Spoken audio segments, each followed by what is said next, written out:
Alô, povo de Deus, graça e paz para todos vocês. Você que é da graça, você que não é da graça, não importa onde você estiver, que a mão abençoadora do Todo-Poderoso esteja sobre a sua vida, da sua família, onde quer que você esteja, Deus te alcança com a sua bendita e maravilhosa graça. Eu sou Nilson Queiroz, talvez você não me conhece, do canal Verdadeira Graça. E eu tenho uma palavra para você e quero mais uma vez te agradecer pelos inscritos. Você que tem inscrito no meu canal, continue escrevendo.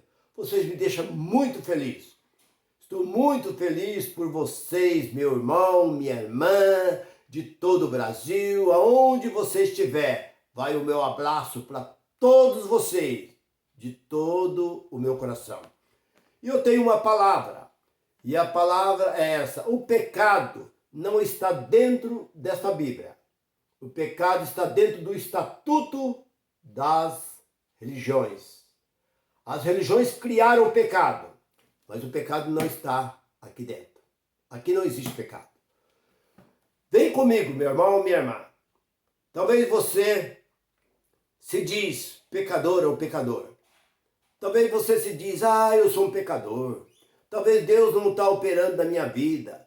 Talvez eu não estou conseguindo isso, não estou conseguindo aquilo outro, porque Deus não está operando, porque o pecado está em mim. Dentro deste livro não existe pecado. O pecado foi tirado pelo sacrifício sangrento de Jesus naquela cruz. Jesus veio para colocar fim ao pecado. Mas os homens colocaram no estatuto das religiões. Porque você sabe que a religião, seja ela qual for, ela é uma empresa. Ela tem o CNPJ.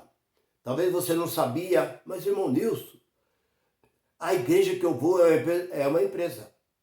Uma empresa com CNPJ. Tanto faz uma pequena como uma grande empresa, é toda a mesma coisa, tem que ter o CNPJ. Eu só quero te contar um caso rápido. Aqui onde eu moro, próximo aqui da minha casa, tem uma irmã muito conhecida da gente. E ela fazia parte da diretoria de uma igreja.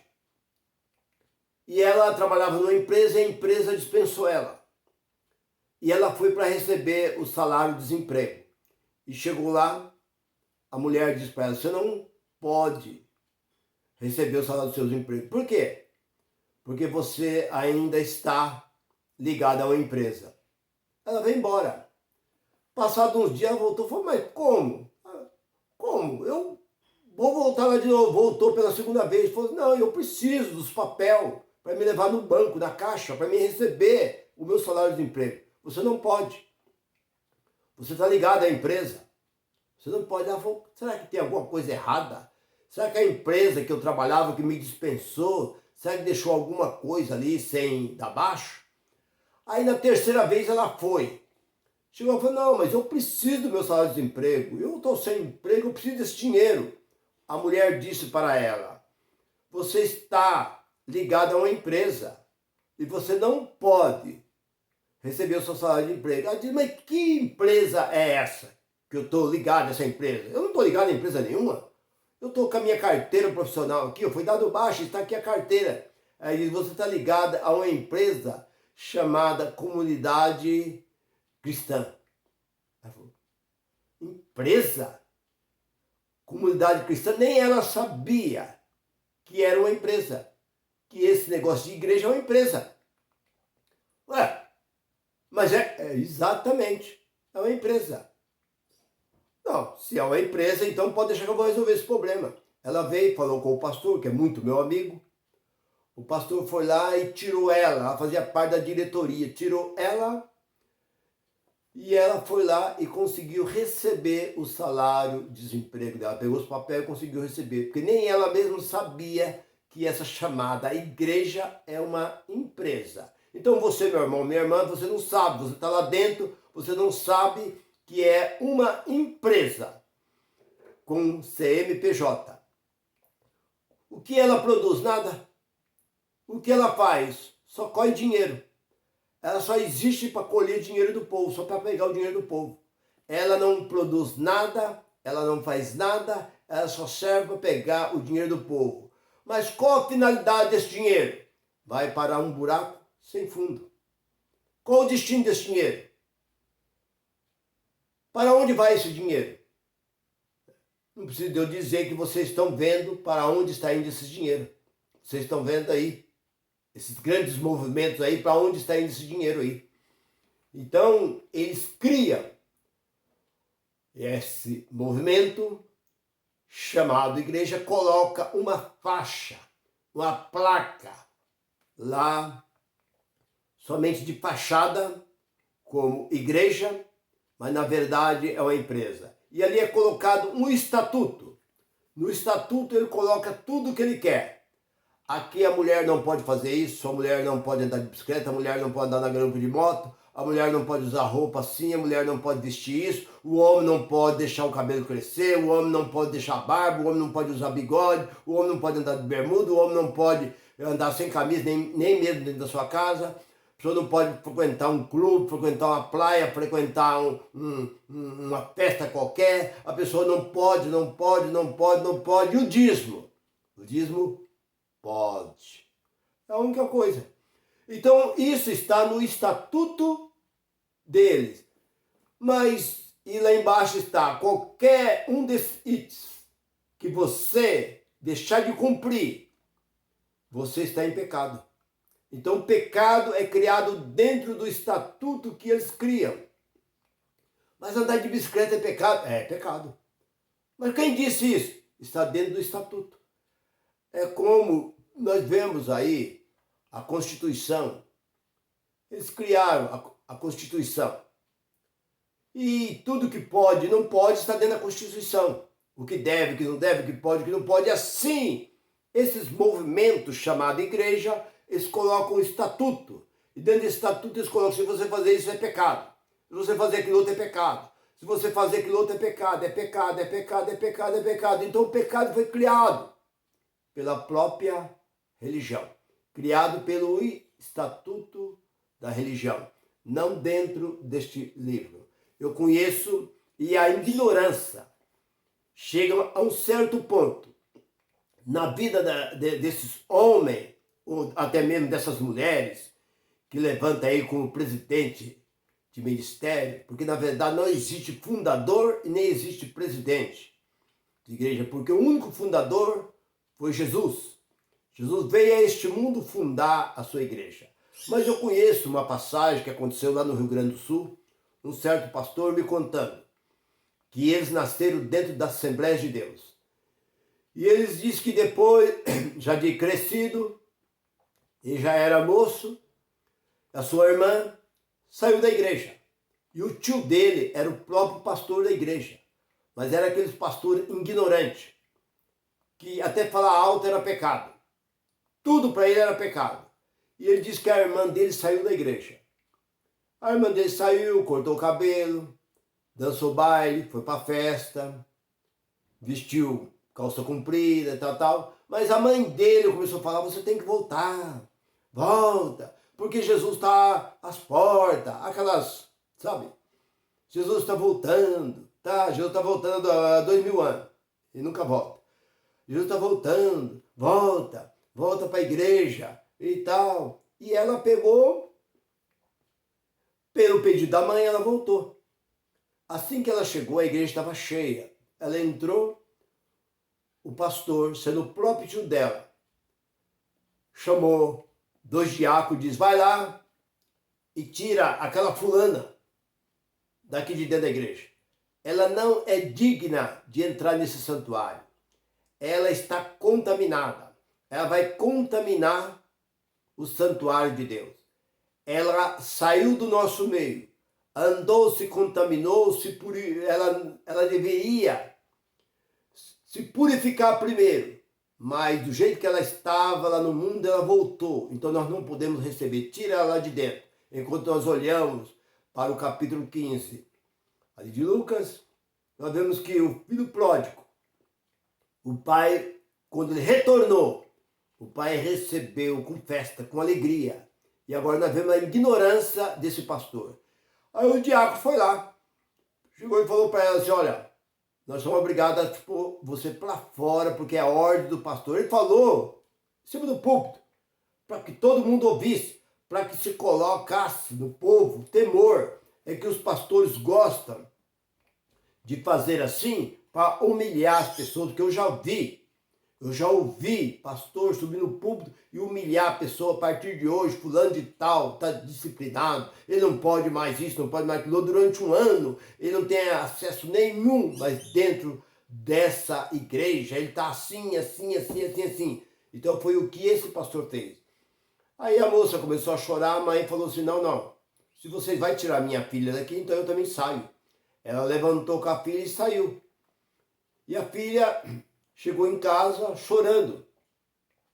E a mãe, decepcionada pelo que aconteceu, e ela tinha um filho, que não era nada, não participava de igreja nenhuma.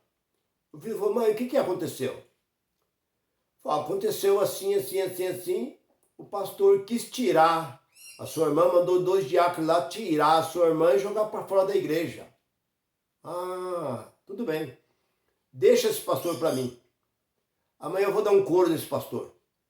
No outro dia cedo, ele sabia que o pastor gostava de andar a cavalo, andar pelas chácaras, pelo sítio. Ele foi e ficou esperando o pastor numa porteira. Ele a cavalo também, com rabo de tatu. Quando o pastor chegou, ele falou, pastor, o que aconteceu ontem lá? O que você fez com a minha irmã? É que sua irmã é uma desandada, porque sua irmã é não sei o quê, porque sua irmã eu mandei arrancar ela de lá de dentro mesmo, porque quem manda ela só eu, já deu uma chicotada na cara do pastor. Quando deu a chicotada, o pastor tentou correr e ele foi batendo o pastor, mas cortou o pastor de rabo de tatu. O pastor correndo de cavalo, ele correndo do lado e batendo o pastor até chegar na casa do pastor. Aí quando o ministério ficou sabendo, excluiu, expulsou aquele pastor de lá e trouxe outro pastor no lugar. É o que ele ganhou, foi isso. Então, meu irmão e minha irmã, para Deus, nós somos todos iguais. Esses homens que criam esses estatutos, eles acham que eles são grandes. Eles amedrontam o povo, dizendo que são ungidos de Deus, que são homens de Deus, que eles são homens que Deus os chamou, tem chamado. Eles amaldiçoam o povo em vez de abençoar. Eles maldizem contra o povo. Chamam o povo de ladrão porque não dá oferta, muitas vezes atrasa com seus dízimos. É chamado de ladrão. Maldição é o que eles traem. Eles sabem mentir. Eles sabem prometer. E eles sabem ameaçar o povo. Aterrorizar o povo é o que esses homens sabem fazer. Então, olhando para este livro, onde existe o pecado dentro deste livro? O pecado foi banido na cruz. Porque o próprio João, no capítulo 1 de João, em versículo 29, quando ele viu Jesus, ele diz, eis o cordeiro que tira o pecado do mundo. Depois nós olhamos outra vez para o apóstolo Paulo. O apóstolo Paulo, no capítulo 7 de Romanos, no versículo 7, 8, se você começar a olhar ali, desde o versículo 5 em diante, você vai entender. O apóstolo Paulo diz, eu estou morto para o pecado. Porque o pecado existia por causa da lei. Eu estou morto pela lei. E estando morto pela lei, está morto pelo pecado. Porque o pecado, ele diz, o pecado só existia por causa da lei. João, a carta de João, primeira carta de João, capítulo 3, versículo 4, diz assim, que o pecado é transgressão da lei. Quando você transgredia a lei de Deus, então você pecava. Porque o pecado começou a existir em Moisés. Porque então, todo pecado que antes de Moisés eram feitos não era levado em conta. Deus não levava em conta esse pecado. Mas o pecado começou a valer depois que Deus ordenou a Moisés os 613 mandamentos. Todos aqueles que desobedecia os mandamentos da lei pecava. E o castigo era a morte. Hebreus capítulo 10, versículo 28. 2, 3 pessoas testemunhando contra você. Você era morto sem compaixão. Então, meu irmão, o pecado foi exterminado na cruz de Cristo. Olhando para Hebreus, capítulo 9, versículo 22, sem derramamento de sangue não há remissão. Remissão do quê? De pecado. E o mesmo capítulo 9, versículo 26 diz que todo pecado foi exterminado na cruz de Cristo. Então o pecado acabou em Cristo. Não existe mais pecado. O pecado existia enquanto existia a lei. A lei acabou. Romanos capítulo 10, versículo 4. A lei deixou de existir em Cristo. Jesus foi o fim da lei. E sendo o fim da lei, foi o fim do pecado. Esse pecado hoje, que o povo diz, você paga com o açoite de Deus. Porque Deus, no capítulo 12, versículo 6 de Hebreus, Deus castiga, corrige, açoita todos quanto Ele ama. No capítulo 6, versículo 7, lá de Gálatas, tudo que o homem plantar, ele vai colher. Então, muitas vezes você está colhendo alguma coisa porque você fez o que desagradava a Deus. Meu irmão, minha irmã, não aceita quando uma pessoa te chamar você, dizer que você tem pecado, que você tem que orar, você tem que jejuar, você tem que consagrar sua vida pelos pecados. Você diz, os meus pecados já se foi na cruz de Cristo. Eu sou gentil. Gentil não tem lei. Romanos 2 e 14. Romanos 2 e 14 diz que a lei era para os judeus, não era para o gentil. A lei de Moisés foi para os judeus. Então eu nasci sem pecado. Então nós que vivemos agora no século 21, nós não temos pecado. Mas a religião não encontrou dentro desse livro. Eles criaram dentro do próprio estatuto deles o tal de pecado e fica aí amedrontando o povo, dizendo que o povo tem pecado, que o povo vai para o inferno, vai queimar no fogo do inferno. Se não consertar, as pessoas vão morrer e vão queimar eternamente no inferno. Então as pessoas ficam amedrontadas, enquanto neste livro eu desafio qualquer homem na face da terra que não existe pecado para nós que somos da graça e os que não são da graça. Pecado não existe. Acabou. Deixou de existir. O apóstolo Paulo diz, eu não conhecia o pecado. Só passei a conhecer o pecado porque eu conhecia a lei. Mas acabando a lei, o pecado acabou. Romanos 7, você pode ver do versículo 5, versículo 8, 9, você vai encontrar. Você pode ler até o versículo 20. Você vai encontrar a carta de Paulo falando sobre isso. Se você gostou, continua curtindo, escrevendo no meu canal. Eu te agradeço de coração por você estar me assistindo, me acompanhando. E um abraço do seu irmão em Cristo, Nilson Queiroz. Graça e paz para todo. Tchau, tchau.